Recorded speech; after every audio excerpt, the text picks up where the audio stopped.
if you want a Michael Schumacher contract where George is obligated to move out of the way, say it, and that's fine. That's your opinion. It's very much like, well, let them race, but Lewis has to win. No, it doesn't work like that. If your outcome is that you want Lewis to win the title, then yes, it's not.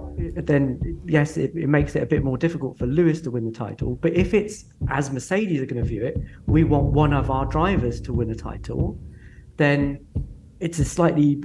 I think the equation changes. This stage in his career, nearly 40 years old, I'm not sure you give Lewis Hamilton the best chance of winning the eighth that was stolen, Abu Dhabi, whatever, by putting a George Russell or a Charles Leclerc or a Lando Norris or a Max Verstappen in the car alongside him. The person that you need in that car is the typical, the Riccardo Patrese or the Rubens Barrichello or the Valtteri Bottas or the Checo Perez. If your mission objective is, as per Toto Wolff, that you want to give Lewis the best chance of fixing for what happened in Abu Dhabi and giving him that record-breaking eighth. True or false, chaps?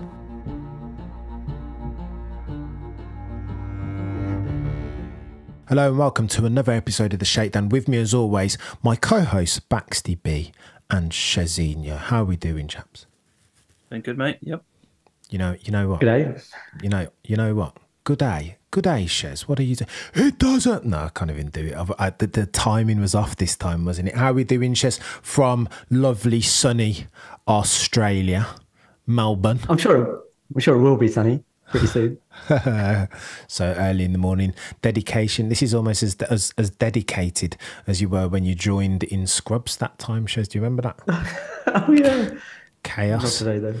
Chaos. Go on then, chaps. Let's talk about some F1 because there's a lot to cover in 45 minutes or less. Can we talk about our lap one, turn one instance between Lewis Hamilton and George Russell? Baxty, give me a one-word reaction. How did you characterise the incident first and foremost off the bat? SH1T. Let's go. Let's go. That was my literal reaction. Yeah. Shez, same question, bro. Oof, it's going to be Suzuka 1990. Everyone's going to remember that first lap crash and forget the rest of the race. Shez, that's about 70 words, bro. What are we doing? Tax avoidance, not tax evasion. My one word was, I think I said oof. I think I actually did say oof. Chaos, chaps. Go on then, lads. Let's get into the nitty gritty of this. Shez, I will come to you first. Who done it? I need a name and I need a why. Who was to blame for that incident? I mean, the who was Lewis. I think in the moment and afterwards, that was pretty clear. And he's come forward and publicly said, "Look, this is all 100% my fault." That's cool. Why did it happen? I think the main reason was Lewis had qualified just behind George and was on the soft tyres. And I think to make that strategy work, he really needed to be ahead of the drivers in front of him. And he saw a gap in front of him, misjudged it a little bit in terms of where George was up the inside, and then sandwiched him, and we saw the result of that. But was it though really, Shez? Was it not the strong jink from George Russell only a couple seconds prior? Was that not the first domino in this very bad domino effect? No, I like what you've done there, Cam. I did. So on the run up to turn one, there was a point where I thought, especially on the replays, I thought they'd actually touched each other going straight into turn one. I don't think they actually had on the replays, and they were actually quite respectful up until that point, which is why I think that I think this was really just a misjudgment. I think Lewis misjudged how much space there was in the inside and how little space he was giving George. Perhaps that was because he just didn't have enough pace to swing it around the outside a bit wider. I think if he'd done that, he probably would have stayed third. I think his only way of getting ahead was to cut in and take the racing line where he did. But by doing that, he deprived everyone on the inside of any room. Max was lucky to get away with not being collided with. And very, very good. Very, very fortunate. Baxty, talk to me about this incident. Are you like me, placing all the blame firmly on Mr. Russell? Oh no, 100% Lewis's fault. He knew I was going to say that. Yeah, no, I think this incident was very similar to the incident the day before with Checo, Hulkenberg, and Ocon. I think it was 3 cars going into one, and it was somebody was going to have to pay a price somewhere. And unfortunately, it was Lewis. I think, Lewis going around the outside, there was nowhere really for George to go. He was in Max's slipstream. He had to get out of his slipstream in order to make the corner. People are saying that George moved across twice on Lewis aggressively. He was literally just doing that to try and get the corner. And Lewis just misjudged the gap, and unfortunately he was the one that paid the price for it. It's a racing incident really at the end of the day. It was lap 1, turn 1, it happens. There's sometimes crashes just happen, and unfortunately all 3 of us are Mercedes fans. For the first time we've seen our teammates hit each other in a race. Obviously they hit each other earlier in the season, but that was in qualifying. Predictably the reaction was massive, from both camps. But Lewis is the only driver on the grid who will take responsibility for anything. He will hold his hands up and say, I was at fault for that. He did it earlier this season with Piastri, and he did it last year with Alonso in Spa. I think that's credit to Lewis for looking at it, taking time to watch the replays and go, okay, that's my fault. Yeah, fair play to Lewis for the response, which was techie. We'll get to that though, Baxty. I want to just dissect. I want to get super deep on the incident first and foremost, because I've watched it back a gazillion times at this stage. I remember being told, I had an accident way back in the day, a road car accident, where not super serious, nothing to worry about, Shez, but basically all I'd done, somebody was reversing out of their drive into my path, and in averting the accident, I screwed up my car, right? Like I touched the lamppost and done all this other stuff. And the insurance person, and again, this is not advice, the insurance person, this is what they said to me. If you want to give yourself a better case as far as receiving somebody to fix your car from the insurance company, what you should have done is hit them. You should have had the accident and not averted it. And I think we can parlay that into what happened yesterday, right? Because Lewis, in doing the bloody massive aversion, the super shift left, has averted the first port, because that would have been a mega incident. I think, again, racing incident would have been the overall characterisation. But if you're going to hold anybody culpable, you'd have to hold George. Again, a not a dissimilar incident to what they had with Zhou Guan Yu and whatever at Silverstone last year. So I think that was the first domino, right? And again, you've said it very articulately there, Shez, in that, in Lewis's mind, with all of whatever else is going back, front and centre would of course be the fact that he's on red label soft compound tyres. If he doesn't get it done now, it's never. Quite literally do or die as far as his hopes for the race to win, right? So I understand why Lewis has gone super ambitious.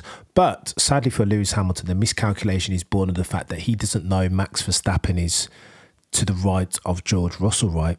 And so he thinks that George is going to take a tighter line into turn 1 than he is. I'd say this, though, about Lewis very quickly. It's techie, lads. I don't want to kill Lewis in all this. I don't think, having watched it back a million times now, I don't think Lewis was ever going to...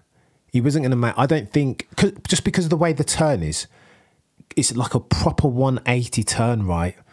I think that move was so ambitious that was always going to end in tears for Lewis. Even if it was just Max, sack off 2 people on your inside, say it was just one of them, you're always going to get hung out to dry there. There's no way that you're going to take the longer route and travel all that extra distance and then end up on the good side of an overtaking move, right? So I think Lewis has been super ambitious. But let's talk to the techie points for a second, because Colt LH have really gone in after George Russell, haven't they, Baxty? It's techie.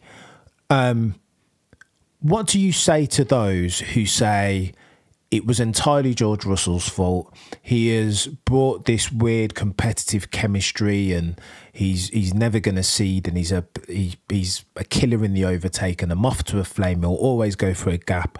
What do you say to people that say that, okay, so on the face of it, it was Lewis's fault and he's apologised and admitted as much, but in the background there are all these different bits of causality that you can attribute to one George Russell? What do you say to that, Baxty? Grow up.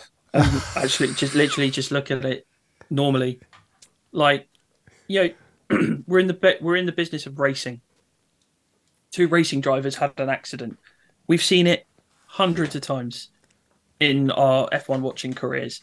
You know, it just happened, and it's unfortunate that it's 2 teammates that have hit each other. And yes, this has been bubbling over for a little while.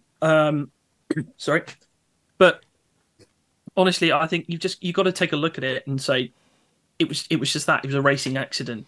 You know, that Lewis was probably predominantly at fault for. In fact, in my view, he was predominantly at fault for the accident. You know, 3 cars into 2 does not go. I understand that George and Lewis had a chat. It had been discussed in strategy that the idea was to get Lewis in front on the softer tyres, but that wasn't a let Lewis go out in front. That was a we would like Lewis to be P1 at the end of coming out of turn 1 so as to maximise his strategy. George is under no obligation to move out the way. You know, we've had this discussion so much over the last few weeks, you know, over this weird competitive spirit.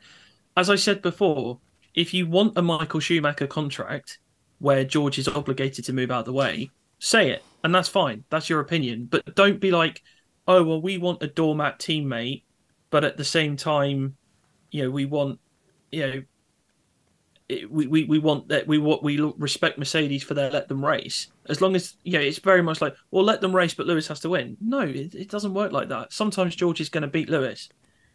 That's just the way it works. It's a good shout, Baxty. It is a good shout. I think the one point of contention that I have, as I keep watching it back, and I'll watch it back another 1,000,001 times trying to dissect this, right? I'm thinking, again, against the backdrop of the meeting that they had the morning of the race, I'm thinking, if you know, I'll say this as a broad brush statement, if you know as a racing driver that your teammate is going to be somewhere, probably you don't have time to look in your mirrors and see his exact longitude and latitude coordinates, right? But you know he's going to be somewhere, right? Don't you do, I suppose you could make the case that you don't have time to do the quick risk-benefit calc, but shouldn't you realise that, A, you're probably not going to you're not going to do one round the outside of Max Verstappen, right? So what's the point, Baxty, in doing the jink to the left? Or is it just, I'm George Russell, I'm a killer, I'm a moth to a flame, that's a gap, and I'm a racing driver, and I've got more speed and I'm going into it? Well, I don't even think he was going for the overtake on Verstappen. I think he was just trying to get out of his slipstream so as to not run straight into the back of him, because clearly he could see that he was heading straight for his rear wing. So he was trying to avert an accident, and in doing so probably forced Lewis a bit wider than Lewis wanted to go. And then Lewis made a dumb move around the outside that he shouldn't have done. That's the long and short of it. I mean, yeah, there's some trying to hang Mercedes out to dry, saying, you know, oh, well, you know, you had the meeting, why are you splitting the strategy? Blah, blah, blah. It's all well and good having a strategy in place, but sometimes it goes wrong. Stop looking for somebody to blame. You don't have to blame somebody 100% of the time. You can't blame George because Lewis told everyone that it was his fault. So then people are now automatically trying to blame Mercedes for the accident. No, sometimes, excuse my language, shit happens. You know, that's racing. That's racing. It just happens like that. And you've just got to take just 5 minutes, cool down, because you know you get angry when you see your favourite driver get punted off the road. Watch the replays, have a look at it, and just analyse it for a second and realise. Take your bias aside for 2 seconds. Not easy to do. It's not easy to do. I accept that because there have been some instances in the past where I've looked at it and gone, that is 100% the other guy's fault, even though all the evidence is telling me it was Lewis's fault. Spa 22 being the classic one. But yeah. I just feel like sometimes you don't have to blame somebody for something that just happened. It was an accident. impossible scenes, Baxty, all this rational mindedness. That's not possible, mate. Not in the F1 space, surely. The tribalism and the toxicity is too fervent, too pure. Shez, talk to me about this, bruv. I'm going to ask you to do this. Try and make the case for George Russell being the guilty party in this. Make the case. Okay. That's a pretty difficult one. Loaded a tad, but have a go. Yeah. So if you're being massively generous to Lewis, then to make his strategy work, he needed to be ahead of both of them going into the first corner, or at least at some point around the first lap. This had already been talked about within the team beforehand, and I guess George should have known that Lewis was coming around, but was going to be somewhere in the vicinity. He'd already sort of had a little love tap with him going down into the first corner, so he knew he was there. So there is a part of me that says that, you know, that whole conversation later on after the incident where he said, "Oh, he came out of nowhere, I didn't even know he was there." I mean, I'm not sure I believe that.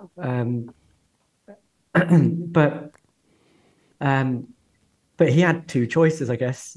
When he saw that gap was closing, and I'm totally with Baxty. I don't think he was going for an overtake. I think he was trying to one, avoid an accident, and two, just have a fairly calm route into the next corner. But his choices there were either to completely back out of it and let Lewis slot into the gap in front of him, or keep going, and he sort of kept going, which I can't really blame him for. And just one little caveat, one sort of addition to that is, I think that even if he had completely backed out, Cameron, I think exactly what you said earlier is true. That I think even if he had backed out, Lewis would have been on a trajectory where I think he probably still would have hit Max. I don't think he would have hit Max. I don't think he would have hit Max, but I don't think he. But I don't think he would have been ahead of him. Yeah, I don't think he's pulling off that manoeuvre. That corner it's a 180. It's a struggle to do that. Yeah. To do it on the outside, you just the distance is too big, and I don't think he had the speed differential to do that. So I'm not sure that would have worked out anyway. Go on then. Let me pitch this at you, Shez. The way that I see it is, if I'm going to make a case for Lewis and against George, I think that George is and has always been a moth to a flame in those circumstances. Mention no names, Bottas at Imola. Like, he just can't. Sometimes George will just see, he would just see red. Right, there is a gap, and I am Ayrton Senna. I'm a racing driver, and I'm going to go for it. I don't think this is the last time that these guys will have a cheeky love kiss, if not just because of George's essence, and that is to be a racer. He wants to win as much as he wants to beat his teammate Lewis Hamilton, and the rest be damned. And I say all that, Shez, to ask you this question this way: have Mercedes made a mistake in putting a racer like George Russell into that seat alongside Lewis Hamilton and not keeping a genuine number two in Valtteri Bottas, especially because Lewis Hamilton wanted them to keep a Bottas? Yeah. And so Cameron, and I just want to be clear, I don't think this is a view that you or Baxty hold, but I think it's a really weird convolution how we view Lewis and his teammates. On the one hand, we like to make a point of the fact that he's always had competitive teammates, that he's always had to fight for his place within a team, and he's had to really fight against that person for dominance and beat them fair and square on the track. But on the other hand, we get annoyed at the teams that put him in that situation and say, "Oh, he should have a compliant teammate that allows him to win." And I don't think it's fair to try and put those two things separately. I think part of what makes Lewis such a great competitor is that he is able to overcome adversity, even when it's within his own team. I understand your point about are they making life difficult for themselves? It depends what your outcome is. If your outcome is that you want Lewis to win the title, then yes, it's not. Then yes, it makes it a bit more difficult for Lewis to win the title. But if it's as Mercedes are going to view it, we want one of our drivers to win a title, then it's a slightly. I think the equation changes. And if you look back at history, and this is a question I've been asking myself a little bit as well, because we always point to the fact that if you have one dominant driver and one compliant driver within a team, you're guaranteeing yourself a title. Come in the driver standings at least. I think if you look back, the only two times that we can really look at where you've had two alphas in the car, and that's cost the team a driver's title, is 86 and 07. Those are the only 2 years, and even then, if you look at what happened, so if you look at 86, which was Piquet and Mansell lost out to Prost, the following year, you still had the same driver lineup at Williams. You still had a fairly competitive McLaren, and Piquet won it pretty easily, you know. And then if you play that forwards, you go to 88, you go to 89, two really dominant drivers. But Shez, you know, I think of those guys. I was just going to say, Shez, I think you cite. Here's what I think the thought experiment is, right? If it's like an if this then that. If you have two competitive drivers in a season decided that's close, that's competitive, where the season is decided on razor thin margins, then that's when you see it's going to cut like a 2007, right? That's when you'll ultimately see it cost the team who have chosen to put two alphas in a car. But I think the likelihood is, even in that situation, that those two drivers are going. One of those guys is going to win the title unless circumstances get in the way, which is kind of what's happened in both of those seasons, 86 and 07. It was circumstances that stopped it from happening, whether it was a team problem or a mechanical problem. You'd still, even going into the last race in both of those seasons, it was still one of the drivers in that dominant team that you expected to win the title. Lewis was pretty much Lewis was pretty odds on for winning. Shez, this is the old availability heuristic, and me and you always diverge on this. Every point counts, is what I'm saying to you, Shez. Yeah, I agree with that, but I think we're looking at two particularly combustible seasons to make a point, whereas in general, most of the time, one of the dominant drivers in that team will win the title. We are arguing as Mercedes and Lewis fans about which one of those two drivers it should be, whereas Mercedes don't care. They may say it. They may say it out of political correctness that they want Lewis to win his eighth, but in reality, they just want one of their drivers to win the title. Wow. They don't care which one it is. That's chaos, Shez. So Toto's been lying to us all this time. He doesn't care about the eighth at all. The eighth that was stolen, because he's like, well, Lewis needs to hang around. I've promised him that I'm going to give him a car that'll enable him to win his eighth. Has said Toto. But Cameron, is the rest of the team going to care if they get their Christmas bonuses? I know, they're not the rest of the team, bruv. But listen, the one thing, Toto Wolff is a lot of things, but the one thing I don't have him down as being is a liar or untrustworthy. I'm going to take him at his word. If he said that he's motivated to give Lewis a car using which he can crack on and win his eighth. But anyway, I digress. Baxty, let me pitch this finally at you. Because there's so much there's so much meat in this sandwich around this pairing. Afterwards, post-race, so they're all in the car and in the heat of the moment, they were going to F and blind. I don't mind that, neither from George or Lewis, but they were quite scathing towards each other. But again, by the by, that happens. Post-race, Mercedes PR get their camera out and film Lewis Hamilton approaching George Russell, impromptu, candid camera settings. The two hug, and Lewis says, "I'm sorry, it's not your fault," and then walks off. All is well in the world of Mercedes. True or false, Baxty? I think there'll be a lot to be discussed that we won't see, that we won't be privy to. I think Lewis, as I said before, he very openly put his hands up and said it was his fault. I think George will have some questions. Lewis will have questions. I'm sure Toto will mediate between them. And I think then they will put it behind them. I think that's what the best teams do. I mean, look at Red Bull in 2010 with Vettel and Webber.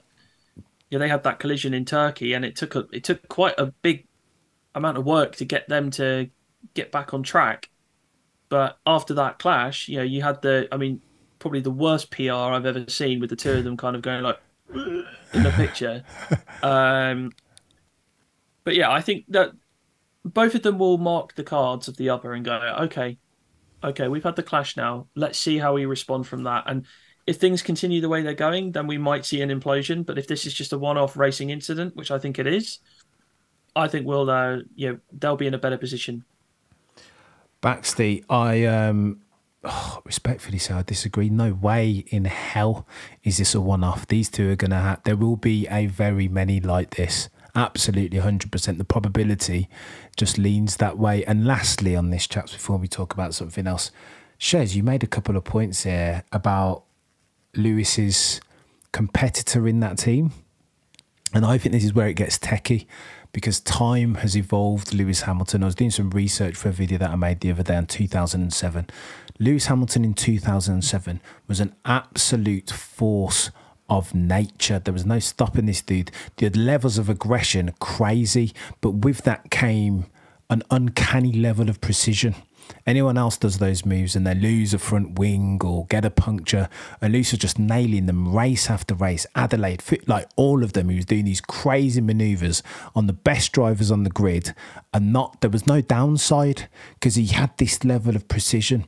Over recent years, chaps, if we're doing a compare and contrast, the before and after, Lewis is, I'm not going to say he's on the downslope or that he's peaked even, but I think Lewis is a very different driver to the young gun that came into the McLaren and beat Fernando Alonso in that very first season, right? I'm not sure at this point in his career, and this is me plagiarising Peter Windsor's point, right? At this stage in his career, nearly 40 years old, I'm not sure you give Lewis Hamilton the best chance of winning the eighth that was stolen, Abu Dhabi, whatever, by putting a George Russell or a Charles Leclerc or a Lando Norris or a Max Verstappen in the car alongside him. The person that you need in that car is the typical, the Riccardo Patrese or the Rubens Barrichello or the Valtteri Bottas or the Checo Perez. If your mission objective is, as per Toto Wolff, that you want to give Lewis the best chance of fixing for what happened in Abu Dhabi and giving him that record-breaking eighth. True or false, chaps? Finally on this, he says. Cameron, I think two things on that, right? The first is the question about Lewis's ability wheel to wheel. Look, I think if you put a driver in a position where he has to make a lot of overtakes, there will always be a few overtakes that don't come off. You can't be 100% perfect every single time, and the number of overtakes that he's had to make in the last sort of 2-3 seasons is way above what he's had to do for the preceding 5-6 seasons, because he's been in a car where he hasn't really needed to do that. But when he has needed to, and I talk about Italy 2018, Brazil 2021, which is barely any time ago, and he overtook every car on the track, and even into sort of 2022, you look at Spain last season, where again he came through from the back of the grid. These are all races where he could have taken a front wing off, he could have ended up in the wall, but actually he makes the overtakes exactly as you're talking about. And the only reason we then focus in and say, oh, he's losing his touch, is when something rare like this happens, when you have like a Spa 22 or you have a Qatar 2023. It's so rare that it becomes a massive talking point, and here we are. To your second point, look, the putting somebody like George into the car is always going to be a bit of a gamble. But I want you to just rewind a little bit back to the middle of the season 2021, right? So you're in a position where your lead driver is, as you say, approaching 40, but he's close to winning the title that season. And your expectation actually is that look, we've got a car that we think might be able to win this title and edge it over Red Bull. We've got a strategy for making that work. And actually, as events played out, that should have been what happened anyway. So you're kind of thinking that, is Lewis's motivation really going to be there once he's won his 8th title? Is it, do we need to start thinking about succession planning? And you've already got this guy who's been in a Williams for the last 2 seasons, who is absolutely ripping it up down there. That sounded odd. And you've put him in a car. You've put him in the car in 2020, in Bahrain, where he's literally the width of a fag paper away from winning the race. So everyone knows what he can do when he's in a race-winning car. Everyone's going to be after him, and he wants to go somewhere competitive. What are you going to do? Are you going to say, no, we'll keep Valtteri in the car for another season? They take do that, or they lose George and they lose their future. So they have to put him in the car, I think. That then brings you into the position that you're in at the moment, where you've got a competitive teammate, and Lewis's path to getting that 8th, if the car is competitive enough, is more difficult. That's just the way it is. But Lewis hasn't lost his motivation. He's still driving at a really high level. These incidents are rare, and normally when something happens in a race, it's George that makes the mistake. I think you've still got to put the odds on Lewis doing the deed if he needs to. So, bruv, I don't disagree. But I'm going to give Baxty the final word in this, because I'm concerned as a Lewis Hamilton fan. And Baxty, I want you to bring some semblance of objectivity to this. Here's the question that I'm going to end this Mercedes diatribe on. Mm-hmm. Is Lewis Hamilton making mistakes frequently enough at this stage in his career where we need to start asking questions about him potentially, not on the downslope, but having peaked already before now? No. I mean, the stats speak for themselves. I mean, yesterday it was revealed that was only the 6th time in his career that he's had a lap 1 incident that's caused a retirement. That's just absolute chaos. I mean, you think of all the races that Lewis has done, and he's had 6 lap 1 retirements. That is bonkers, Baxty. Yeah, even Nico Rosberg was just like, "Are you kidding me?" It's bonkers. No, it's bonkers. But I would love, and again, that data gurus out there, I would love for somebody to plot these on a graph, to plot the 6 instances, and I'm sure I would put my mortgage on it, that as on a timeline, that most of them are going to be bunched up over the last 3 or 4 years, right? Or the last 24 months even. I'm trying to think. He's only had 2 in the last 2 years. That was... Well, I mean, last lap 2012 was, first lap was one. 10 years ago. 12. Yeah, 2012. Then you had 2016 with Nico. 2016 with Nico. Or even sack off, because I think the 1 lap thing is a bit of a misnote if we just put incidents that Lewis Hamilton's caused.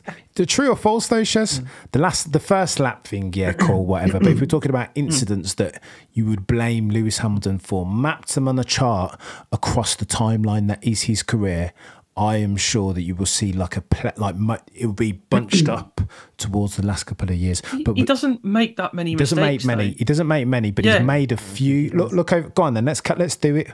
I would say you would have more sort of around 2009 to 2011. That's probably where the most of his mistakes came. 2011, dreadful season. Probably. Even though he won 3 races, it was Lewis's worst season by a driving perspective. So I think that's where you'll see the majority of his mistakes. I think you'll have a concertina around that time, but you'll see like a similar... I'm going to have to go and work this out on our chats. But I think you'd see a similar profile over the last 2 years. There's been a few chaps. The one with Alonso. Yeah. There's been the one where the wind blew him in quali. There's been... There's been Qatar. There's a couple lads, like, again, and this is uncharacteristic since he's been pretty much blemish free, right? But then if you go back to 21, chaps, and open it up properly, there are a few. Baku, Imola. There's a couple chaps. Yeah. I don't know. Anyway, whatever. I digress. But even in 07 and 08, he, when you're talking about he was hyper aggressive but pinpoint sharp, there were still mistakes. 07, you look at Brazil, turn 4, immediately outbraked himself and put himself down to seventh, 8th in the race, in a race where he didn't need to do that. Or you look at Fuji 2008, where he outbraked himself into turn 1 and then hit Massa later on in the same lap. Yeah. When he drove into the back of Kimi. Yeah, true. In Canada in 2008. Yeah, he drove straight. So there's been a couple. Kimi. But these are things that happen in the heat of a championship battle. You can't action for Cameron. I'm going to go away and plot them on a graph because my gut tells me that you're going to see Constantina's in a few different areas. I know, mate, in a few different areas, but there will be loads of dots over the past 24 months for sure.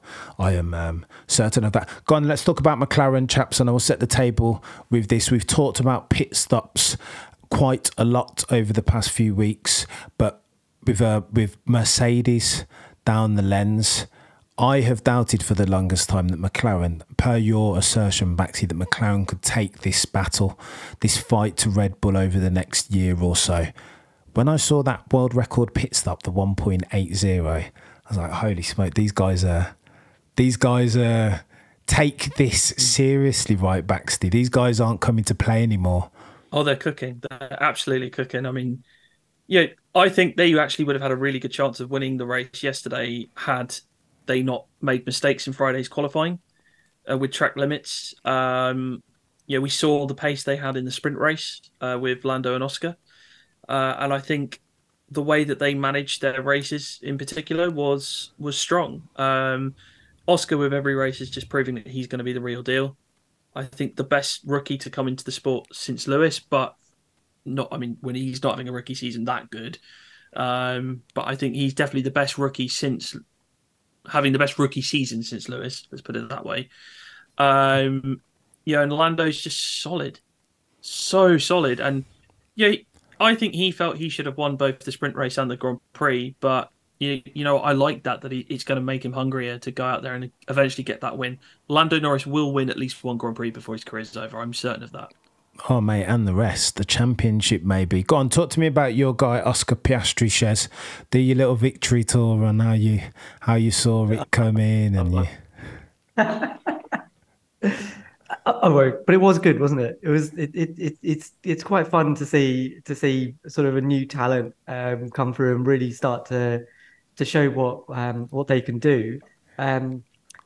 I think I read somewhere that when Mark Webber was asked about this, about what he thought of Oscar, he thought, oh, he's like a little Prost, and you can see that in the way that he builds up to a weekend. I think Japan was the same, where first practice sessions he was like a second off his teammate, and you see him sort of build it up to the point where he's out qualifying Lando, in the sessions that really count.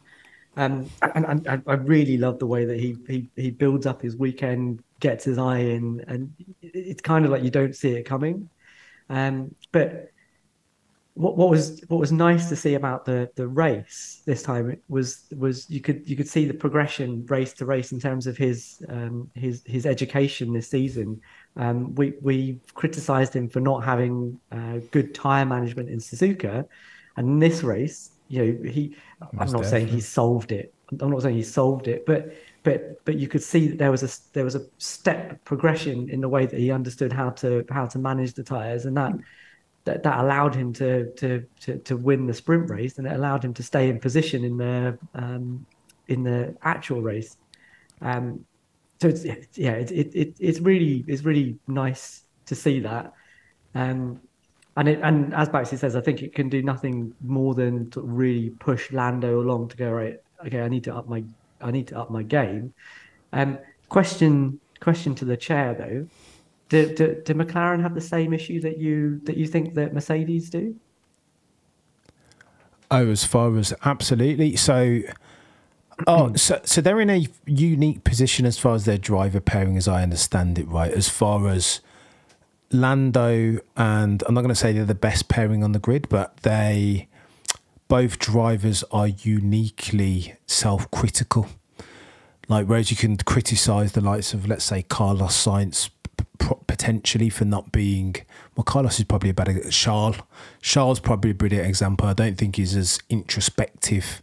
He's hard on himself, but as far as his driving style, nothing's changing with that. That dude's driving 10 tenths every single lap, every single turn, right? And that's why you love him, Shez. But I think all that I'm hearing about Oscar and Lando is that they're quite they take a step back, right? Lando's looking at Max and Max's style and trying to learn from that and augment his driving style with the lessons learned from those deep dives. I think, though, that might be an issue. You've heard, I don't know if you guys saw this article about Lando. Lando's already saying that Oscar Piastri's stressing out his life. Like I think he actually said the word stress right and cited mental health.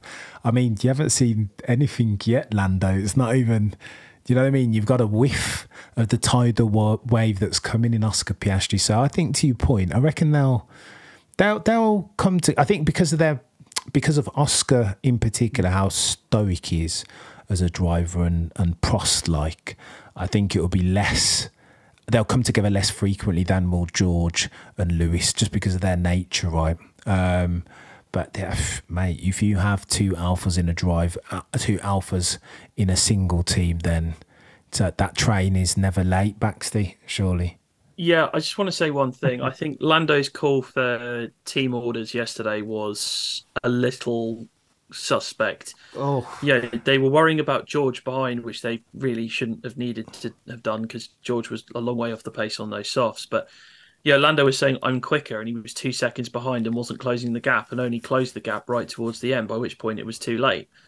Yeah, I think Lando is falling potentially into that trap of going, well, I'm the senior driver. It's like, no, get past him. If you're quicker, prove it. Fair. Go on, sorry, Baxty. No, I finished. Yeah. I was just going to say that reminds me of one George Russell a while back. Was it at Miami when he was trying to... Was it at Miami? It was nighttime track. Anyway, whatever. But George has done a couple of those. I don't hate it when somebody's got a bit of agency. It's cheeky. It is cheeky as somebody who holds sport etiquette and fair play very near and dear to his heart. But they're F1 drivers, man. Let's cut them some slack for trying to win a race, eh? Like, what else would you expect? Take every advantage you can get. A little bit, yeah. A little bit. You use it. Go on then, chaps. Let's talk about the FIA and this tyre stuff, because I thought this was nonsense, man. I reacted on my stream in real time. I was like, what do we do? How do we find ourselves in 2005 at Indianapolis all over again? Last minute changes to the track. The drivers are turning up. They don't know that these amendments are going to be made and that there's an additional 20 minutes acclimatization period that's been factored into the session upcoming. Like, who done it, Shez? Who's to blame for this nonsense? Or do you think it's all a bit of a hoopla, much ado about nothing?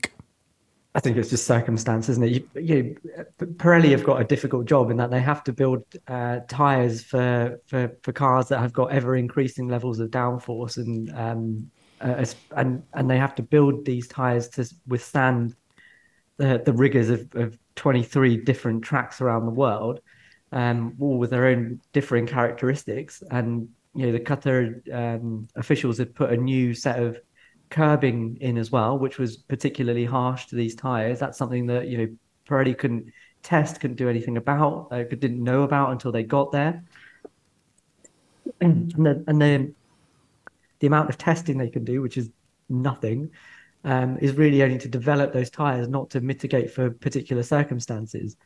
And actually, in the event, although the comparison is always going to be made to 2005, look, at least we got a race. And the fact that there were a few more pit stops, well, aren't we always asking for a few more pit stops? Actually, I thought it added to the race, and the fact that it turned it into a pre-refueling, pre-ban on refueling era sort of sprint race between pit stops was actually quite fun. they're difficult for the drivers. I hear they're all passing out in the car. Horrible Yep. for that to hear that. But in terms of a pure racing contest, we're always asking to see the drivers pushing as hard as they can and really seeing what these cars can do under duress. Well, we got to see that. We got to see that yesterday. Fair play, Shez, and I don't hate that, but you touch on something that that's a bit techie, right, as far as, and you spoke about this on your space, but as far as the driver's welfare, right? Will Buxton put out a tweet today saying, I know it was a tough Grand Prix as far as the heat and humidity that these guys had to deal with in the car. Afterwards, everybody was struggling. You saw Oscar Piastri and Max Verstappen laid out in the cool-down room. I responded to Will Buxton's tweet saying, well, everything's fine until it's not, right? And the FIA has done this very weird, they like to brush these things underneath the carpet. Yeah, well, it's just whatever. Nothing happened. Go on, Baxty, respond to this, bro. So they have actually, just before we came on to record this, they did release a statement. Concerned, yeah. So they are not happy. They are concerned. I've got the statement here, actually. So I won't read all of it because it's very long, but basically they've got a meeting in Paris with the medical commission, and they're going to discuss measures that may include guidance for competitors, research into modifications for more efficient airflow in the cockpit, and recommendations for changes to the calendar to align with acceptable climatic conditions. Among others, research from other series such as cross-country events in extreme climates will be examined for potential applications to circuit events. The FIA's commitment to closer cooperation between technical, safety and medical departments under the leadership of the FIA president will facilitate this process. So that's, they have acknowledged that something went horribly wrong yesterday. I mean, the videos that were coming out of Lance getting out of the car, of Albon getting it. I mean, they could barely get out of the car. I mean, Lance looked like he was about to pass out, and had the ambulance not been there, I dread to think what might have happened to him. Esteban Ocon throwing up in his helmet on lap 15 of a 50-odd lap Grand Prix. I mean, people are saying, oh, these guys drive in hot conditions and they drive in rain and they should be applauded. Driving in rain is one thing, but this was almost 50 degrees Celsius, I understand. This is, I mean, that's killing time. Lance was passing out in high-speed corners.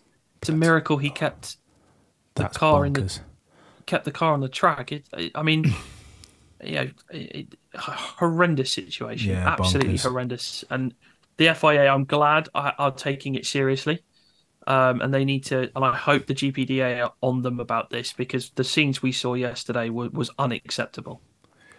Bonkers, Baxty. Talk of commoditising the drivers as an asset, eh?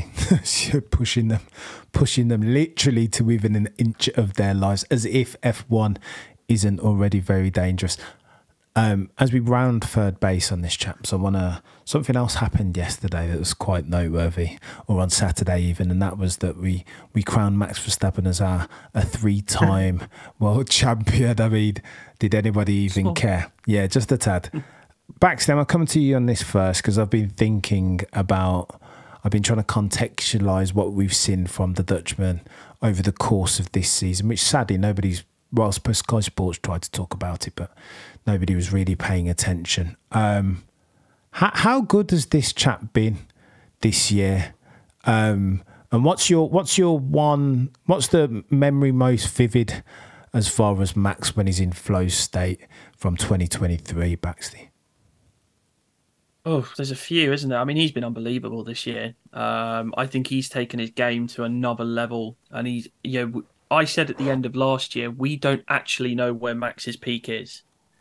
And he's proven to us that what we saw last year, that wasn't the peak. He's been better this year. There are a few moments that stick out to me. Monaco Sector 3, Miami in the race, and I think Suzuka as well. Those three moments for me were just unbelievable. There's a great comment by Eric Van Harben, who basically said the Checo getting pole in Miami was the kickstarter to all of the 10 in a row. That Max just went, I'm not having this, and just stepped up a level that Checo just couldn't compete with, and nobody could compete with, particularly when you're not in an RB19. But yeah, Max, fully deserving world champion this season. Incredible performance. The likes of which will not be seen again for a while, I think. Mate, just a little bit. Shez, chime in on this. I have to echo everything that Max has just said. There is, he's been incredible this season. The thing that I think that for me has characterized it is, yes, he's had a car that could win every single race, but he's gone out and actually won every single race, bar one. Because for him, it's not just about, oh yeah, I've got a car that the championship's in the bag. It's okay.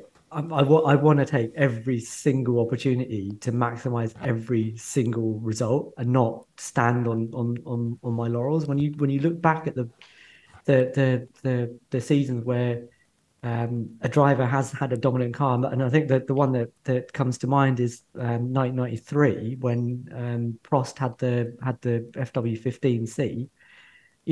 He walked into that championship knowing that he had a car that was going to win the title, but he kind of just took it easy and just took the results that he needed to and won the title. Whereas Max is like, okay, I'm going to win the title, but I'm also going to demolish everyone. And he's done everything he needed to do that. That level of consistency, precision, and the number of weekends that you need to put together absolutely perfectly to make sure that you can do that. It is another level, and it is something that everybody else on the grid is going to need to think about when they're in a championship battle against him. What are they going to do to make sure that they are maximizing every weekend the same way he does? It's going to be difficult. Good luck beating that chap. I'm telling you, chaps, it's going to be tough. I'd say when you're an old fogey like me and you've got grey hairs and you spent all your life watching sport, when you spent all your life watching sport, it's easy to split out when something looks a bit different, right? Whether that's on the upper end of the scale or on the lower end of the scale. And what Max Verstappen's been doing, like, it's rare that you see a Suzuka, especially Sector 1 or a Monaco Sector 3. These things are rare. But increasingly, this dude has been doing them, rocket ship or no rocket ship, on a more frequent basis. And my mind boggles, chaps. Sometimes I feel like, is this a glitch in the Matrix? Has he done a Neo and just downloaded some special set of skills that nobody else has? Because Suzuka Sector 1, I'm watching it, and I can't find any tenths that he's left on the table. It's just... the mind boggles, chaps. I do get a bit enthusiastic about Max Verstappen and the future. Less enthusiastic though, chaps, if I'm honest, about anybody else's prospects of beating that dude in that car, unless they have stuff and good fortune and also a rocket ship. Genuinely, I'm really concerned, and he's getting bloody better, chaps. I mean, if he was able to put the season together like he did in 2021, Abu Dhabi accepted, then we are now 2 years on down the line. He's not getting any worse, tell you that much for sure. Naysayers will talk about how easy it is to kind of put together a season like that when you've got nobody to compete with around you, and that is true. But nevertheless, he's on the upwards trajectory, definitively, and that's very, very scary prospect. Good luck, lads, beating that chap next year. I will say that. Good luck, because you're gonna need stuff. You need to sign a Pedro Nui for the next round. But anyway, chaps, you guys have been legends. If you're watching on the YouTubes, do me a favour, like, comment, subscribe if you're not already. If you are listening on a podcasting platform, do me a favour, scroll to the top and leave us a 5-star review. What else? For co-host in Australia, Shez. For co-host Baxty, I've been Cameron F1. Between now and next time, remember, as always, to look but never stare.